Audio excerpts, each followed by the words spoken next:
আপনাদেরকে জানাই মামনের রান্নাঘরে স্বাগতম। আজ আমি বানাবো মাছের চপ। আসুন দেখে নিই আমি কিভাবে মাছের চপ তৈরি করি।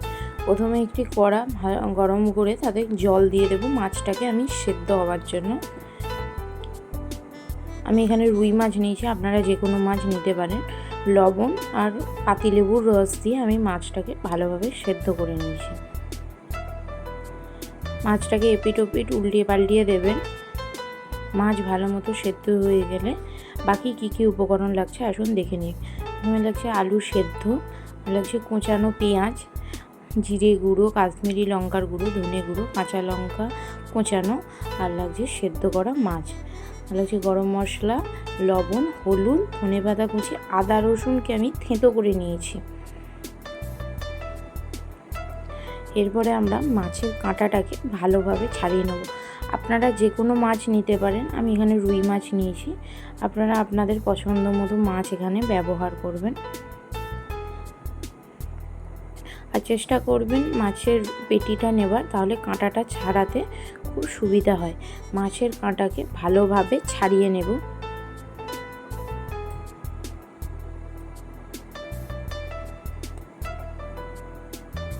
মাছের কাঁটা ভালোভাবে ছাড়ানো হলে আমি একটি কড়া গরম করে তাতে সর্ষের তেল ভালো মতো গরম করে তাতে পেঁয়াজ যে কুচিয়ে রেখেছিলাম সেটাকে দেবো। এখানে মনে রাখবেন পেঁয়াজটাকে আপনারা একটু ছোট ছোট করেই কুচাবেন চেষ্টা করবেন।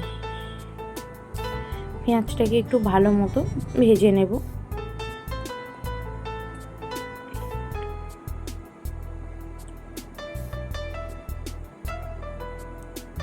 পেঁয়াজ ভালো মতো ভাজা হয়ে গেলে আমি এখানে আদা এবং রসুনকে যে থেঁতো করে রেখেছিলাম সেটাকে দিয়ে দেবো।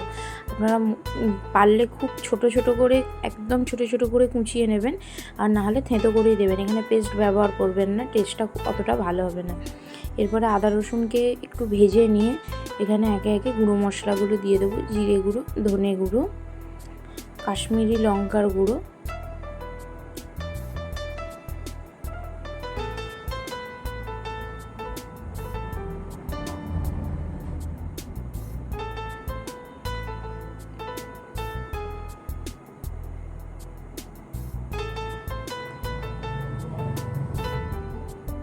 আর দিয়ে দেবো স্বাদ অনুযায়ী লবণ, আর দিয়ে দেবো হলুদ গুঁড়ো কিছুটা। দিয়ে ভালোভাবে মশলার যতক্ষণ না কাঁচা গন্ধটা যাচ্ছে ততক্ষণ মশলাটাকে ভালো করে একটু জল দিয়ে কষিয়ে নেব। কাঁচা লঙ্কাটাও এই সময় আমরা দিয়ে দেব।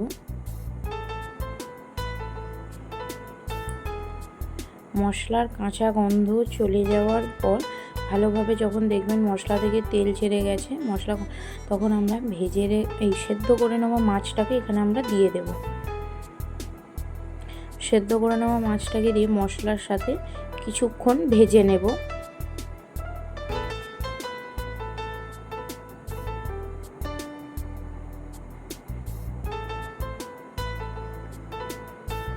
মাছটাকে ভালো মতো মশলার সাথে একটু ভাজা হয়ে গেলে এখানে যে সেদ্ধ করে রাখা আলুটা সেটাকে আমি দিয়ে দেব। আমি এখানে সেদ্ধ করে গ্রেট করে নিয়েছিলাম আলুটাকে।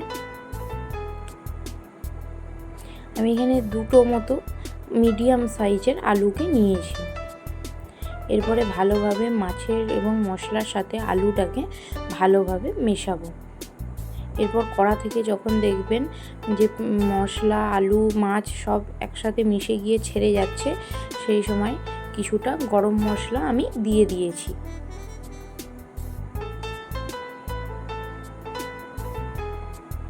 এরপর ভালো মতো হয়ে গেলে সব কিছু কড়া থেকে ছেড়ে গেলে ধনেপাতা দিয়ে গ্যাসটাকে অফ করে দিয়ে যে মাছের যে পুরটা করে রেখেছি সেটাকে আমি ঠান্ডা হতে দেব। এরপরে একটা জায়গায় আমি কর্নফ্লাওয়ার নিয়েছি আর নিয়েছি ব্রেড ক্রাম্বস।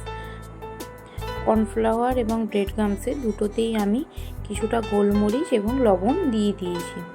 আপনারা চাইলে এখানে ডিমেরও গোলা ব্যবহার করতে পারেন। আমি এখানে ডিমের গোলা দিইনি, আমি এখানে কর্নফ্লাওয়ার দিয়েছি। আপনারা চাইলে দুটো ডিম ফাটিয়ে তার মধ্যে যে লবণ এবং সেমভাবেই গোলমরিচের গুঁড়ো দিয়ে ভালো করে গুলে নিয়ে সেটা দিয়েও কোটিংটা করতে পারেন। আমি এখানে কর্নফ্লাওয়ার দিয়ে কোটিংটা করলাম। এরপরে ভালো মতো একটা ব্যাটার তৈরি করে নেব। ব্যাটারটাকে ভালোভাবে গুলিয়ে নেব।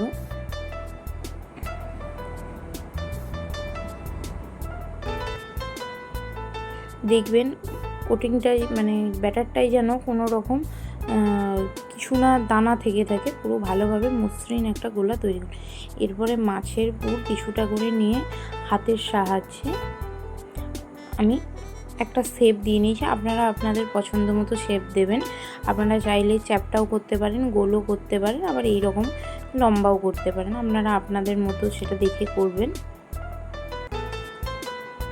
আর আপনারা আপনাদের মতো ছোট বড় সেটাও দেখে করবেন। আমি এখানে মিডিয়াম সাইজের রেখেছি, খুব বেশি বড়ও না, খুব বেশি ছোটও না। এইভাবে তৈরি করে ওই যে কোটিংটা করে রেখেছিলাম তার মধ্যে এটাকে দিয়ে দেব। তাতে ভালোভাবে এটাকে আমরা দিয়ে নিয়ে এরপর আমরা ব্রেড ক্রাম্বসে সেটাকে কোট করব।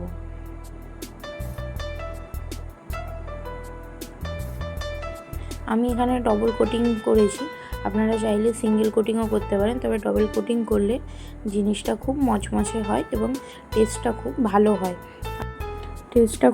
হয়। এইভাবে তৈরি করলে আপনারাও চেষ্টা করবেন এইভাবেই তৈরি করার। সেমভাবে আমি প্রত্যেকটাকেই তৈরি করে নিয়েছি আর ডবল কোটিংই করেছি। আপনাদেরকে আবার বলছি, আপনারা চাইলে ওটাকে ডিমেরও কোটিং একটা করতে পারেন, ওইটাকে ব্যাটারটা ডিমেরও করতে পারেন। আমি এখানে কর্নফ্লাওয়ার দিয়ে করেছি, কর্নফ্লাওয়ার দিয়েও ভালো লাগে, খারাপ লাগে না কিন্তু। এইভাবে আমি প্রতিটা চপকে তৈরি করে নিয়েছি।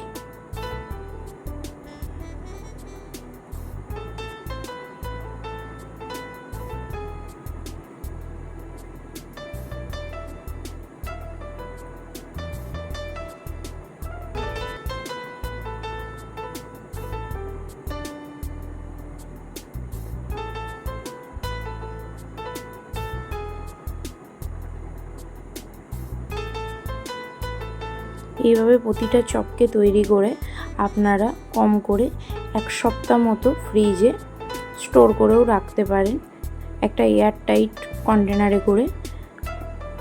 যে কোনো দিন বিকালবেলা স্ন্যাক্স হিসেবে আপনারা এটা খেতে পারেন। এইভাবে প্রতিটি চপ আমার তৈরি করা হয়ে গেছে। এরপর আমি একটি কড়াকে ভালোভাবে গরম করে তাতে সাদা তেল দিয়ে সাদা তেলটাকেও ভালো মতো গরম করে গ্যাসের ফ্লেমটাকে একদম লো করে দিয়ে আমি প্রতিটা চপকে ওই লো ফ্লেমে ভেজে নেব। আপনারা কিন্তু গ্যাসের ফ্লেমকে কোনোভাবেই হাইতে দিয়ে ভাজবেন না বা মিডিয়ামও দেবেন না, তাহলে কিন্তু চপ ওপরে কালার এসে যাবে, ভেতর থেকে ঠিকঠাকভাবে ভাজা হবে না, সেই চপটা খেতে অতটা ভালো লাগবে না। আপনারা একদম লো মিডিয়ামে আছে একদম ভালোভাবে একটু টাইম নিয়ে এগুলোকে ভেজে নেবেন। আপনারা দেখতে পাচ্ছেন আমার প্রতিটা চপ তৈরি হয়ে গেছে। ভালোভাবে লাল হয়ে গেলে আমি প্রতিটা চপকে তুলে নিয়ে সার্ভ করেছি। আপনারা যে কোনো দিন বিকালবেলা স্ন্যাক্স হিসেবে ট্রাই